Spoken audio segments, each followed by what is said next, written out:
que eu falei de Atlético e Flamengo? Porque é o assunto nosso agora aqui no Futebol 360 com a grande final da Supercopa do Brasil, domingo em Cuiabá.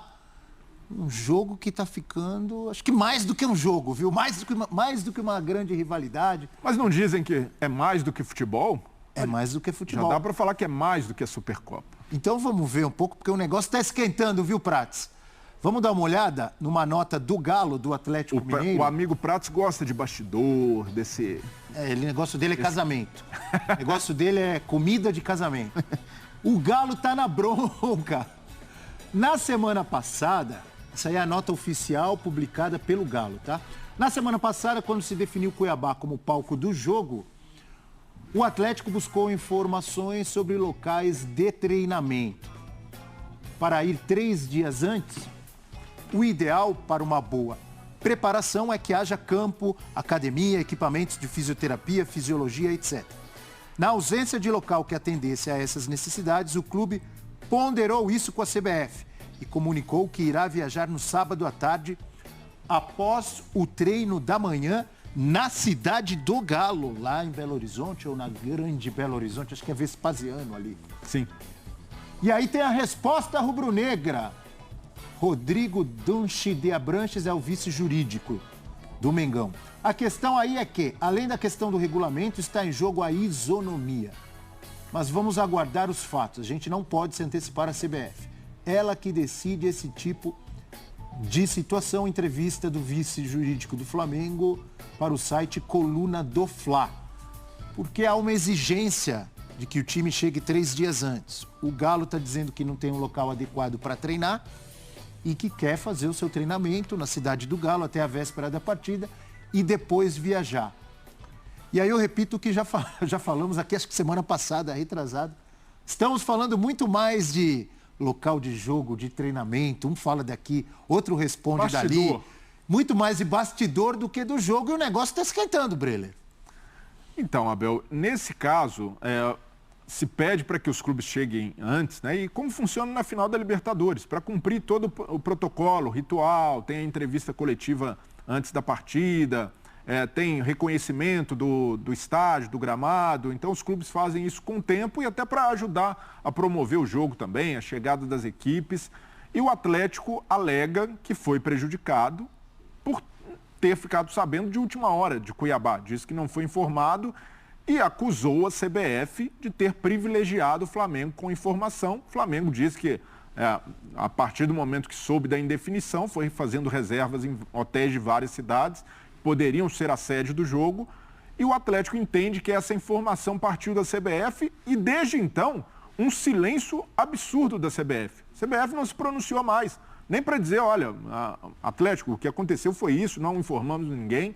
E a partir do momento que há a federação, a confederação, que é a organizadora da partida, abre mão, larga mão, deixa na mão dos clubes, vai acontecer esse jogo de empurra. Um clube tentando levar para o seu lado, e não estou aqui nem criticando o Flamengo. O Flamengo tá correto na situação de cobrar isonomia, de cobrar igualdade, de tentar uma negociação para onde vai o jogo, né? Já que Brasília foi impossibilitada por causa da restrição de público, mas os clubes, os dirigentes, naturalmente se aproveitam desse vácuo de poder e de organização da CBF. Então, a CBF, se tivesse se posicionado antes, se tivesse colocado em regulamento, evitaria toda essa confusão. Então, isso acontece sabendo da rivalidade que existe entre os clubes, essa rivalidade sabida há um bom tempo, e não é uma rivalidade regional, mas uma rivalidade histórica e que aumentou pelo fato do Atlético ter ganhado títulos na temporada passada, é um concorrente a mais, né, além do Palmeiras, para o Flamengo no cenário nacional. Isso tende a se acirrar. Então, a CBF precisa se precaver para as próximas edições da Supercopa e botar em regulamento, botar ali quais são os critérios para mando de campo, se essa regra é só decorativa, o clube tem que chegar com 3 dias de antecedência, e se não chegar, o que acontece? Deixa eu fazer uma o Atlético vai ser punido? Cuiabá foi sede da Copa do Mundo 2014, não foi? Não tem lugar para treinar, para hospedagem, para 2 times? Então... Vou usar uma expressão que o pessoal usa muito hoje em dia. Eu também uso às vezes. Não está muito mimimi, não? muita reclamação dos dois lados. Uma hora reclama porque vai jogar aqui, porque é ali, porque a torcida é maior, porque isso, por aqui. O Atlético já chegou a falar em calor. Até do calor de Cuiabá. O calor, se tiver muito calor, é muito calor para os dois. Eu tô achando que tá demais, Prats. Sabe o que eu tô achando também, Abel? Concordo com você. O jogo de futebol, ele pertence aos jogadores e aos treinadores e não aos dirigentes. Tô vendo muito holofote pro dirigente que não vai entrar em campo, entendeu? O presidente do Galo, ele não vai jogar. O vice-jurídico do Flamengo, ele não vai jogar. O presidente do Flamengo, ele não vai jogar. A CBF, de uma maneira muito inábil em relação a esse jogo, ela foi postergando uma decisão que o jogo seria em Brasília, e aí o tempo foi passando e não definiu a sede. Todo o tempo que levava para definir uma sede, um local, foi aumentando a reclamação, cada um puxando para o seu lado. O Atlético puxando para o lado dele, o Flamengo para o lado dele. Né? Então, por exemplo, eu não vejo problema nenhum do Atlético treinar em Belo Horizonte até sábado. Embarca para Cuiabá, joga na Arena Pantanal e depois retorna. Agora, se há uma exigência da CBF, que é organizadora desse jogo, para a equipe treinar 3 dias antes, também queria entender o porquê disso, se isso é para valorizar a partida, se a CBF acha que a delegação que chega em cima da hora, um dia antes ou na noite anterior, está desvalorizando o jogo. Eu não vejo assim. Eu acho que, por exemplo, isso não deveria ser problema, Abel. Eu acho que o problema foi a demora para definir o local, o problema foi esse holofote dado aos dirigentes que não jogam, que não entram em campo, que não são as estrelas do jogo. Né? Então a gente tem uma situação entre esse jogo de domingo, que é um jogo que abre a temporada nacional, que é o jogo que vai reunir o time que ganhou os títulos nacionais em 2021, que é o Atlético, contra o Flamengo, que é uma força também do país, mas não foi campeão brasileiro nem na Copa do Brasil. E até agora é o protagonismo feito por dirigentes. Então é o vice-jurídico de um, é o presidente do outro, é o diretor executivo do outro, é o vice de futebol do outro. Eu, sinceramente, estou vendo protagonismo para quem não é tão protagonista assim. Eu não deveria ser. Gosto do holofote, muitas vezes não resolve o problema, mas gosta de falar. Agora, todo esse imbróglio, essa discussão, reclamação, você acha que tudo isso aumenta o tamanho do jogo? De repente, a gente está reclamando, mas de repente vai ficar mais acirrada. Tomara que não descambe para violência. Mas a rivalidade que é histórica e agora tem sido até maior, porque os dois times estão entre os melhores aí do futebol brasileiro. Será que pode ajudar para ser um jogo melhor ou vai atrapalhar, Prats? Abel, eu sinceramente acho que isso é um ingrediente em relação muito ao torcedor, né? Eu acho que vai aumentando a expectativa para o jogo, porque obviamente tem provocação de um lado, tem resposta do outro. Eu acho que isso faz parte em relação ao torcedor. Eu não sei se isso vai mudar, Abel, o ambiente para o jogo. Porque eu não sei até que ponto os jogadores estão assimilando isso, entendeu? Hoje a rede social tem muita força. Às vezes o jogador vai lá na conta dele na rede social, tem um monte de gente falando, tem que ganhar, não aceita que faça isso, não aceita que faça aquilo. Talvez isso seja um ingrediente a mais para a partida, um molho a mais para o jogo, né? Não acho que o jogo vai ser pior ou melhor por isso não, Abel. Eu acho que a gente não pode perder de vista que trata-se de 2 trabalhos que estão começando. Como falou bem o Breller, um técnico, por exemplo, do Paulo Souza, que não conhece o que é estadual, está colocando em prática algumas mudanças para conhecer os jogadores atuando em jogos oficiais. O Turco Mohamed também chegou com uma exigência alta, porque está assumindo um time campeão brasileiro e campeão da Copa do Brasil. Eu acho que já há ingredientes muito bons para a gente esperar um jogo muito interessante. Né? Agora, eu não sei até que ponto essas provocações de dirigentes elas vão mudar a partida. Se vão tornar o jogo melhor, mais tenso, pior. Eu acho que eles dão um molho. Mas eu acho que o principal, a gente vai ver uma outra etapa do trabalho do Paulo Souza de um lado e do Mohamed do outro. Antes da gente falar do trabalho dos técnicos, para mim é o que interessa, mas não tem como a gente fugir de toda essa discussão, toda essa briga de bastidores, né? Agora, o Prats falou sobre essa exigência de 3 dias antes. E eu também fiquei pensando, o que muda o time chegar 3 dias antes ou chegar na véspera? A não ser que haja obrigações comerciais, talvez. Você consegue pensar, imaginar? O que vai mudar? Então, é uma estratégia que a Conmebol usa também na Libertadores. O time tem que chegar e faz o treinamento, cumprir um protocolo e muitas vezes até para beneficiar o clube. Vai lá, você vai ter oportunidade de reconhecer o estádio e isso vai criando o clima da partida. A questão é, se existe uma regra, tem de valer para os dois. E a CBF hoje não tem nem autoridade para cobrar que o Atlético cumpra essa regra. Porque o clube está insatisfeito, foi bater lá na porta da CBF para reivindicar que fosse um estádio um pouco mais próximo de Minas Gerais, entende que Cuiabá é muito distante, isso pode favorecer o Flamengo, que tem uma torcida nacional, não vai depender tanto de deslocamento dos seus torcedores. Então, a partir do momento que a CBF não botou isso no papel, não tem um regulamento e está ali na base do fio do bigode, que é como a coisa tem sido decidida, ela perde autoridade para fazer com que o seu próprio regulamento seja cumprido. E sabe o que eu acho em cima disso? É o seguinte, eu não vou dizer aqui o que eu não sei. Então, eu não sei se... Eu imagino que tenha uma cidade que foi sede da Copa, que tem uma arena, como tem Cuiabá, que tenha lugar bom para 2 times treinarem no mesmo dia e boa hospedagem. Imagino, tá? Mas não vou dizer tem ou não tem, porque eu não sei. Às vezes tinha, não tem mais, imagino que tem. Se não tiver, é um erro da CBF, então ela tem que escolher um lugar. Exato. Por exemplo, sei lá, São Paulo, Porto Alegre, tem lá o CT do Grêmio, do Internacional, né? O Salvador. Se Cuiabá não tiver, foi um erro escolher e, além de escolher, exigir que os times cheguem 3 dias antes, se não tem lugar para treinar. Eu imagino que tenha. Se não tiver, é um erro da CBF. Se tiver, é reclamação demais do Atlético Mineiro. Concorda? Não, mas faltou articulação da CBF também, porque foi uma decisão tomada em cima da hora.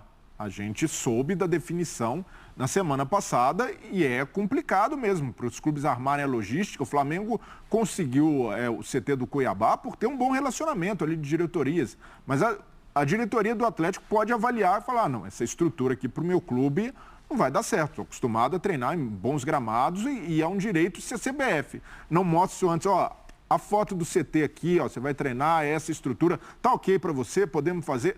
Agora, aí eu tô com você e tô com o Galo, se por acaso não houver 2 lugares adequados de bom nível para os 2 treinarem, a CBF também não pode exigir que eles cheguem 3 dias antes e só um tem um lugar bom para treinar. Aí o Galo tem razão de reclamar. Agora, se existir lugares bons para os 2... Não, e a partir do momento que já existe essa rivalidade, esse clima de animosidade, é muito difícil você chegar nas coisas na base do bom senso. O Flamengo também poderia falar, pô, eu vou encrespar com que dia o Galo vai chegar, eu vou chegar bem, vou ter tempo de treinar, a estrutura tá boa, eu já fiz a reserva do hotel, não vou me preocupar com o adversário. Essa é uma questão da CBF. Agora, a partir do momento também que se fica estimulando o tempo inteiro, vai ficar até a hora do jogo o dirigente dando declaração às vésperas para colocar essa pilha, para mostrar que tinha razão. E espero que os jogadores não se deixem contaminar. Na última Supercopa já existia também uma rivalidade entre Flamengo e Palmeiras e o jogo foi muito bom. Então espero que os jogadores de Flamengo e de Atlético realmente tenham um pensamento de jogar bola, de preocupar com o campo e não deixar essas questões de bastidor influenciar. Quem está melhor? Quem chega melhor ou mais bem preparado? Então, é difícil dizer. O Flamengo passa por uma remodelagem mais profunda na identidade, na ideia de jogo. O Atlético a gente já vê com uma base muito bem definida e provavelmente uma base que se pareça com o Atlético do ano passado, mas já com uma cara do Antônio Mohamed. Então, nesse aspecto, eu vejo o Atlético, em termos táticos, mais pronto, mas a gente vai precisar saber da resposta física. Os 2 times estão enfrentando campeonatos estaduais. O Flamengo, o Paulo Souza já disse isso, que o time ainda precisa de mais rodadas, de mais semanas de preparação. Então, para mim, a questão física vai fazer diferença. O time que tiver conseguir chegar num nível físico melhor tende a levar vantagem. E aí, isso é uma coisa que a gente só vai ver durante o jogo, porque no campeonato estadual a gente tem visto Paulo Souza rodar muito, Antônio Mohamed rodar muito, mas em termos de estrutura tática, o Atlético sai na frente porque teve mudanças menos sensíveis que o Flamengo está passando e exigem mais tempo também de adaptação. Eu não vejo favoritismo. Não. Claro que é um grande clássico, os 2 times com muita gente boa, né? Mas o Atlético Mineiro, na minha visão, um passo à frente. Porque o Turco Mohamed, óbvio que ele vai querer dar a cara dele para esse time do Atlético Mineiro. Já está dando aos poucos. Cada técnico pensa de um jeito, mas é um time que talvez precise mexer menos e que o Paulo Souza ele está mexendo muito mais, isso é visível. E era necessário. Muito mais. Então eu vejo um Atlético Mineiro mais pronto. Quer dizer que o Atlético vai ganhar, que é favorito? Não. até porque em valores individuais eles se assemelham, na minha opinião. Mas é um Galo com mais cara de time formado já do que o Flamengo, na minha opinião. O que você acha, Prats? Tá muito equilibrado. Foi rápido, hein? Foi rápido o Prats, hein? Mas está equilibrado, segundo o Prats. Não, e de fato, essa é a palavra, né? Os dois times começam a temporada com expectativa muito alta, mas não dá para medir o que vai acontecer nesse jogo como parâmetro para a temporada. O Atlético venceu bem, é o time favorito. Não, é só um jogo de amostragem, um jogo quase de exibição. A gente precisa tratar a Supercopa dessa maneira e entender que os clubes estão em processos ainda muito incipientes com seus novos treinadores e isso vai levar tempo até se assentar, ter uma identidade de jogo bem definida. Então, por isso eu vejo que o time tiver mais inteiro fisicamente, que suportar melhor a partida, suportar melhor o início de temporada, vai levar vantagem. A gente viu que teve um problema ali com o Prats, mas já restabelecido o sinal. E o Breler elegantemente pegou rápido ali o fio da meta. Aliás, Breler, vou te contar, está de acordo com a vestimenta dele, hein, Prats? Hoje sim. O homem está de maior elegância. Godinho, que ele gosta tanto, está jogando no Galo.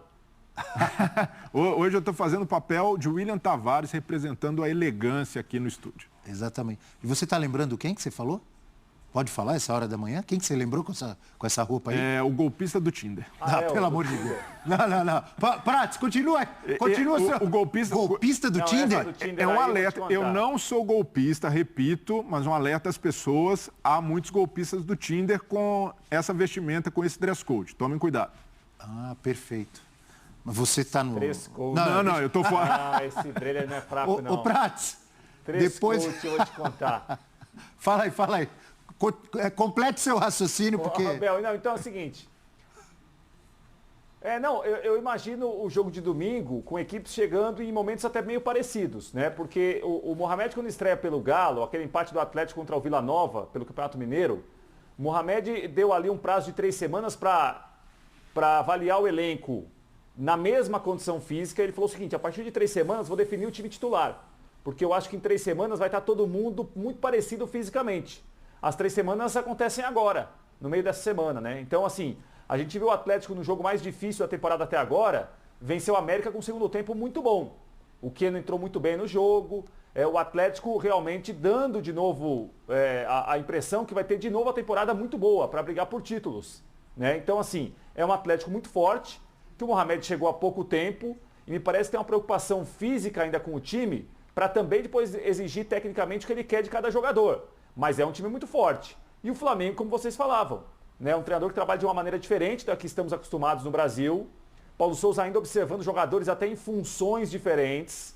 E o jogo contra o Atlético é um jogo que talvez ele coloque nesse primeiro momento o time que ele considera ideal.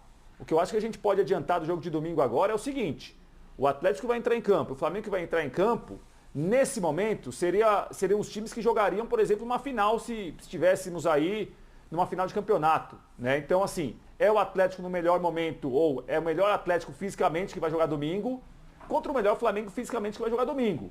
O que vai acontecer domingo, eu acho que esse começo é equilibrado pelas mudanças de um lado e pelas mudanças do outro lado também. Perfeito. Galo e Flamengo que estão, como diria Bruno Henrique, em outro patamar, assim como o Palmeiras também. E quem quer chegar ou se aproximar desse patamar é o Botafogo, do também elegante John Textor. O nome já é elegante, né?